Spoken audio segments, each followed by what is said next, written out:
Hello and welcome everyone. Thanks for joining us tonight. I'm Adam Cellini. Topping our news, protesters gathering in Manatee County to speak out against the proposed expansion of Mosaic's Wingate Mine. The phosphate mining company made headlines in September when a massive sinkhole dumped millions of gallons of toxic wastewater into the aquifer. ABC 7's Kate Flexter spoke with those protesters and now joins us live from downtown Bradenton. Kate? Good evening, Adam. Just hours ago, dozens of protesters gathered right here in downtown Bradenton, hoping to gain enough momentum to stop that expansion. Planet over profits! The signs read "Planet over profits" as activists took to the streets Saturday in protest of the Mosaic Corporation, a phosphate mining company. But it's not just the land that's affected, it's the whole habitat. If a corporation is doing something that's going to harm our environment and ultimately us, that shouldn't be happening. Mosaic made national headlines in September when an employee discovered a sinkhole at its Mulberry location. The sinkhole, 45 feet in diameter, dumped 215 million gallons of what the company says is slightly radioactive water into the aquifer. I was shocked because I didn't think that a sinkhole can happen so close to us. Tracy Dang owns property near Mosaic's Wingate phosphate mine in Manatee County. The company is asking the county to expand that site by 3,600 acres, an expansion that would put mining not miles but feet away from her property. 16 feet. We share a culvert, and that's why I'm so concerned. Dang says the vast majority of residents in the area use well water and worry about the potential impacts on water quality. Water is life. So how do you protect that if you don't have county water or city water? But Mosaic and Florida's Department of Environmental Protection insist there's no impact on drinking water. At the sinkhole site, DEP has taken 91 samples since the incident and says there's no evidence of off-site movement or threat to off-site groundwater supplies. As for the Wingate location, at the time, Mosaic said, "We have received questions from folks in Manatee about water safety in regards to the sinkhole. Mosaic wants to assure our neighbors who live near our Wingate mine operations their water remains safe." And if we don't get it, shut it down. Still, though, the concern remains, along with plans to fight this local expansion until the end. The final public hearing will be held on January 26th. Many protesters saying this could be the last chance to block that expansion. Adam? All right, thank you very much, Kate. And now an update on a homicide investigation from earlier this week. Manatee County detectives have arrested 2 men in connection with a fatally wounded body that was found on Wednesday. It was found at the intersection of 58th Avenue East and 21st Street East in Bradenton. 20-year-old Barry Bear and 18-year-old Alexander Turner were arrested after detectives found the 2 men driving the victim's stolen car. Bear told deputies that he had been picked up by the victim, a Sarasota man, Holland Adrian, who then made sexual advances on him.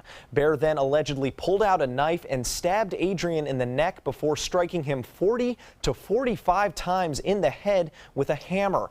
The sheriff's office has charged Bear with murder. Turner is currently being held for violating probation, and additional charges are pending. Another update on a hit-and-run investigation in Northport following a collision between a car and 2 pedestrians. It happened on West Price Boulevard. The Northport Police Department now announcing the arrest of a 19-year-old male after he confessed to leaving the scene. One of the victims was seriously injured and transported by helicopter to the hospital. The other victim only suffered minor injuries.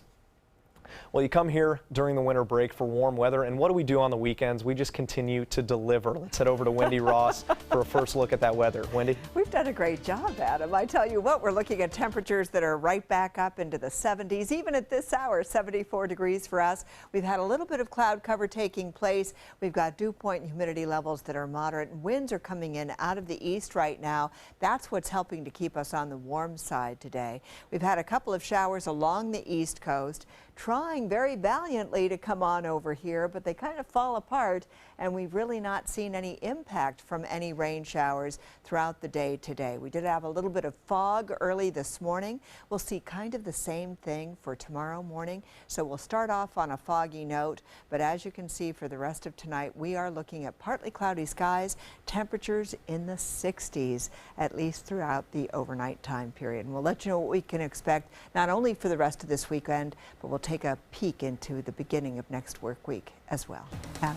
All right, thanks, Wendy. Traffic on I-75 is looking better following a multiple vehicle crash that backed up cars for several hours, causing several lanes to be blocked. Those lanes are now back open. I believe it was the center lanes of the highway out there, I-75. In other news, 14 local organizations came together today at the Robert L. Taylor Complex to honor those rebounding from homelessness. The Pearls of Excellence hosting the event partnered with others, including the Girl Scouts of America. Their goal, to assist these men and women in building the skills that will better serve them in the community. Me as an individual, it's things that this program is presenting that I personally going to benefit from, so that's why I'm here. Simmons also adding that he hopes organizers will continue to put on these types of events into the future.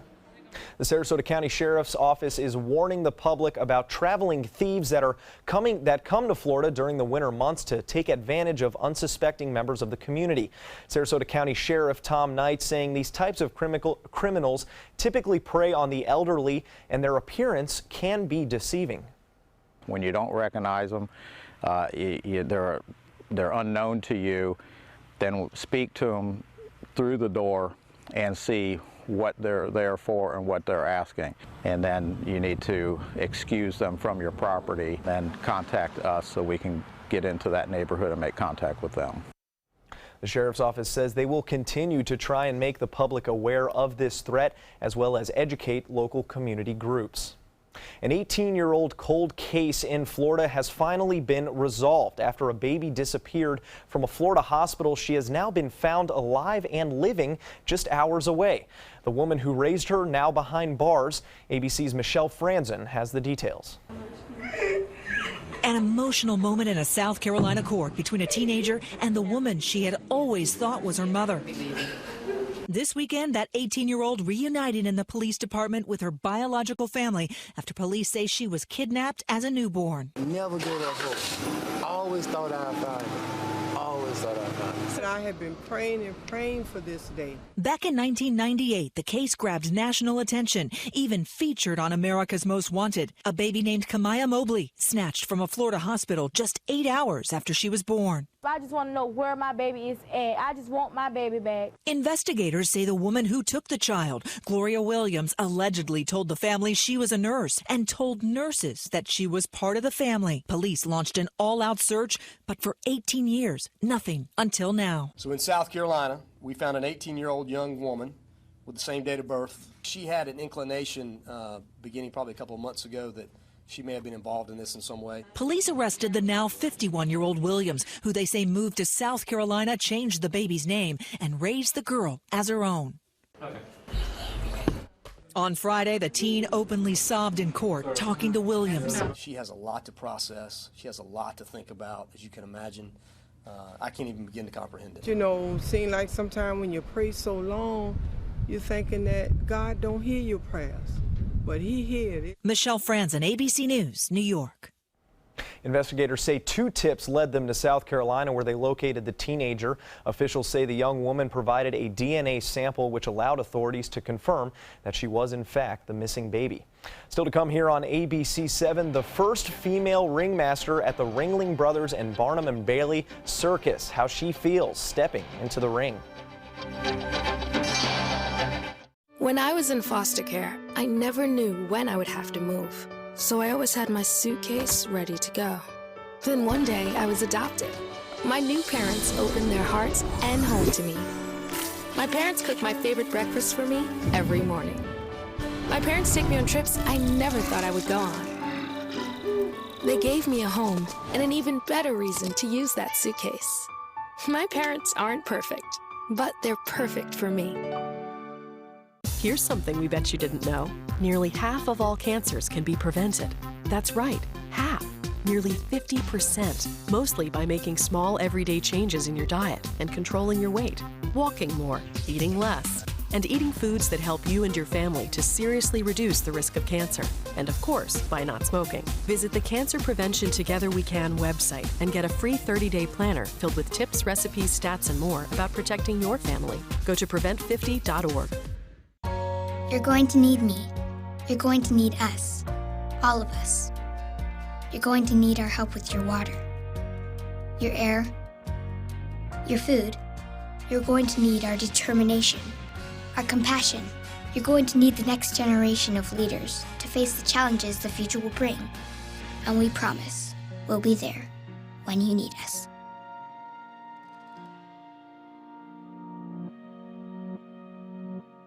At SWC Properties, we pride ourselves in providing to you the very best in customer satisfaction, and the secret's getting out. Maybe that's why so many people have chosen to list their homes with our friendly and qualified agents. After all, it only makes sense to list with a growing agency that markets in so many places. To list your home with SWC, give us a call at our office and ask for Beth Ann Muley.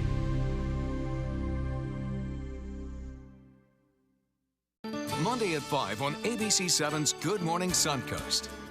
Hello, I'm Jacqueline Matter. And I'm Don Brennan. As the nation gets ready to honor Dr. Martin Luther King on his special day, several events are planned across the Suncoast to celebrate. We'll show you how you can get involved Monday on Good Morning Suncoast. John?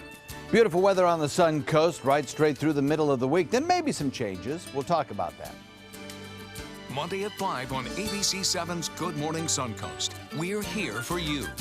What does it mean when New South Window says Factory Direct? It means we have a factory.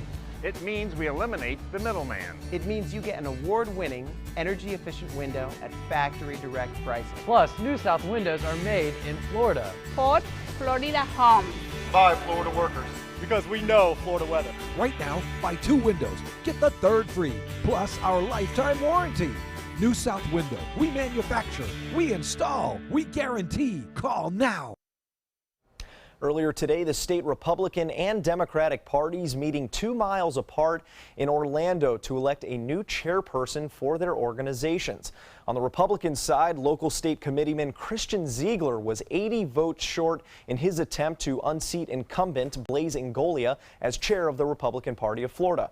Also, Michael Barnett of Palm Beach will take over as vice chair for Joe Gruters, our local now House representative who also ran Donald Trump's Florida campaign. Florida Republicans are riding high from the November election, taking control of the state House and Senate, and of course, Trump winning the valuable swing state, the first time a Republican did that in years. And on the other side, Florida Democrats hit new lows this fall and are desperate for change. Stephen Battelle has been chosen as their new state party chair over 4 other candidates. Battelle is a longtime mega donor of the Democratic Party from the Miami area and also a successful developer. The Trump transition has hit a new speed bump. The president-elect on Twitter this Martin Luther King Jr. holiday weekend attacking another civil rights legend. ABC's Mary Bruce reports from Washington. On this Martin Luther King weekend, Donald Trump on Twitter targeting civil rights icon and Congressman John Lewis. Trump punching back after Lewis announced plans to boycott his inauguration and said he believes the Russians helped Trump get elected. Lewis speaking to NBC News. I don't see this president-elect as a legitimate president. On Saturday morning, Trump tweeting that the veteran congressman is all talk, talk, talk, no action or results. Sad. In response, Democratic Congressman Jim Himes tweeted this photo of Lewis from the 1965 march in Selma, Alabama, where police attacked the nonviolent protesters, saying that's Representative John Lewis almost dying for freedom and voting rights. He took action marching from Selma to Montgomery. They fractured his skull because of the color of his skin. But John Lewis never stopped marching for justice and equality for all people. Even Republican Senator Ben Sasse criticized Trump's tweet, saying John Lewis and his talk have changed the world. Lewis played a key role in the civil rights movement, one of the original Freedom Riders. He also marched and worked alongside Martin Luther King Jr. We march today for jobs and freedom. And spoke at the March on Washington 50 years ago. Trump is also dealing with the Senate Intelligence Committee, which launched an investigation Friday after new details showed Trump's national security advisor Michael Flynn texted with the Russian ambassador on Christmas Day and later spoke by phone on the same day the Obama administration imposed sanctions for hacking and expelled 35 Russian diplomats. Mary Bruce, ABC News, Washington. The Russian embassy has confirmed the ambassador will be attending Trump's inauguration. Well, for the first time in the history of Ringling Brothers and Barnum and Bailey Circus, a female ringmaster is running the show. Kristen Michelle Wilson plays the role so naturally, the fact that she is a woman doesn't even come to mind. But it took Ringling 146 years to start a search for ringmaster that included women, which is where Wilson came in, beating out hundreds of candidates in a nationwide search to earn the prestigious role. Originally from Tallahassee, Wilson spent much of the last decade in Orlando performing any way she could, but this one is the dream job, and Wilson thinks it sends an even bigger message. I wanted to make sure it wasn't just because I was filling a slot. They reassured me I was the best person for the job, and I'm so excited to inspire little boys and little girls. Wilson took center stage this month for the first time as ringmaster with a performance at the Amway Center in Orlando. She is the 39th ringmaster in Ringling Brothers history. And speaking of the circus, a major local event taking place today on St. Armand's Circle, the Circus Ring of Fame, adding some new members. The ceremony featuring a circus concert band of over 60 performers, bringing in this year's class, which included a stunning sword balancer, wire walkers, aerialists, and just many other talented individuals. The circus is a universal form of entertainment. And there are certain people over the years who've meant an awful lot to the circus. This is a way to really single out and honor them. The induction ceremony for the foundation began 30 years ago. Inductees are nominated and then voted into the Ring of Fame. And I'm sure we'll be seeing Wilson on that Ring of Fame at some point, the new ringmaster for Ringling Brothers. Isn't that marvelous? Yeah. And every time you go out to St. Armand's, you can see those plaques. They're sitting right there, and it's wonderful. It's just such a great place to go. And it was a beautiful day. Yeah, to what be a day, inducted. right? To have a ceremony. You kidding me? Oh my goodness, it was fabulous to be outside because our weather. Look at this, 81. 81 degrees. Now, that's 10 degrees warmer than we're supposed to be this time of the year, but many of us were perfectly fine with that because the humidity was low and it was just very comfortable. We had a little bit of fog this morning and it looked like it was going to rain part of the day, but we had no rain in the forecast. 63 degrees was our overnight low, and it sure beat the cold weather back in 1981. It was 25 degrees on the state back then. And what we're looking at right now are temperatures in the 70s all around the state.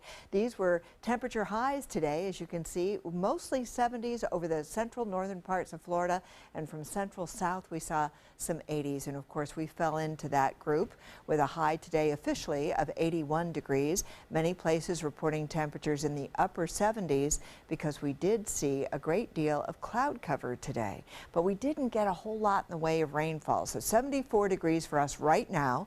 We do have the cloudy skies. We have moderate dew point and moderate humidity at this point. The winds coming in out of the east, and it's those easterly winds helping to keep us on the warm side, and pressure is also up. So we've got temperatures at this hour that are in the 60s and 70s to our north and mostly in the 70s to our south. We're sandwiched right in between. We've got our temperatures now starting to cool off just a little bit now that the sun is setting, and we're already starting to see some 60s into the central part of the state, and we have also seen those clouds starting to dissipate just a little bit. But you'll notice there wasn't a whole lot of rain today. Most of the showers were along the east coast because of the easterly winds being brought in by high pressure that's to our north and east. We saw some of these clouds coming on through with some rain showers trying to make their way here, but you notice that they just never seem to make their way really over to the west coast. And the reason for it is that in the upper levels of the atmosphere, we have very dry conditions sitting on top of us. So we've got another day day like today for tomorrow. And so that means we're going to be looking at maybe a 20% chance of rain in the forecast. We're going to start off with some fog throughout the morning hours, but then as the day wears on, we'll see plenty of sunshine. Temperatures back up into the upper 70s. Some places will probably see an 80-degree reading, and the holiday extends through Monday with Martin Luther King Day, and you can see it's going to be nice to be outdoors on Monday as well. Adam? Now, sports. A busy week for MLB front offices as teams try to avoid arbitration with certain players heading into the weekend. And in Tampa, the Rays have locked in two of their young stars for another year. Outfielders Kevin Kiermaier and Corey Dickerson have each signed one-year deals for around $3 million. A two-time Gold Glover at just 26, Kiermaier's pay will be a significant raise from the $500,000 he earned last season.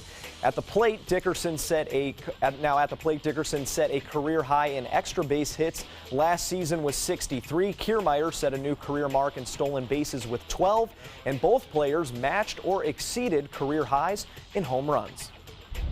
In college basketball, top 25 Florida hosting SEC rival Georgia in a thriller earlier today. The Gators down in the first half, chipping away at that lead from beyond the arc. Canyon Barry hitting two big three-pointers before the half, 27 points off the bench for Barry today. What a contribution.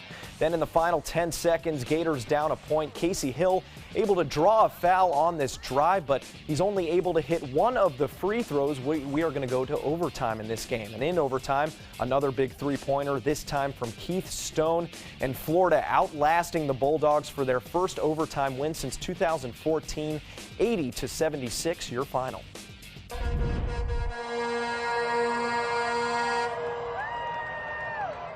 5 days after the national championship, the party is just getting started in Clemson, South Carolina this morning. Thousands lining the streets leading up to Death Valley for Clemson football's official championship parade. Cheerleaders, marching bands, and even a life-size stuffed tiger on the hood of head coach Dabo Sweeney's car there, all taking part in those festivities. It was a celebration 35 years in the making. Clemson's last football title was way back in 1981. Well, a Kansas City bar owner is worried he might lose his business for sponsoring a rival team's watch party on Sunday. Callahan's Pub and Grill is the only site of the Pittsburgh Steelers fan club in town, and tomorrow the club is hosting a watch party with a $5 cover for non-Steelers fans during the playoff game against the hometown Kansas City Chiefs. Since the announcement, the bar has been blasted with threats and poor reviews from Chiefs fans. We've had over 40 one-star reviews from people that have never been in here. A forecasted ice storm has pushed kickoff in that game back to 8:30 Eastern Time tomorrow. More to come here on ABC 7. Stay with us. At SWC Properties, we pride ourselves in providing to you the very best in customer satisfaction, and the secret's getting out. Maybe that's why so many people have chosen to list their homes with our friendly and qualified agents. After all, it only makes sense to list with a growing agency that markets in so many places. To list your home with SWC, give us a call at our office and ask for Kimberly King.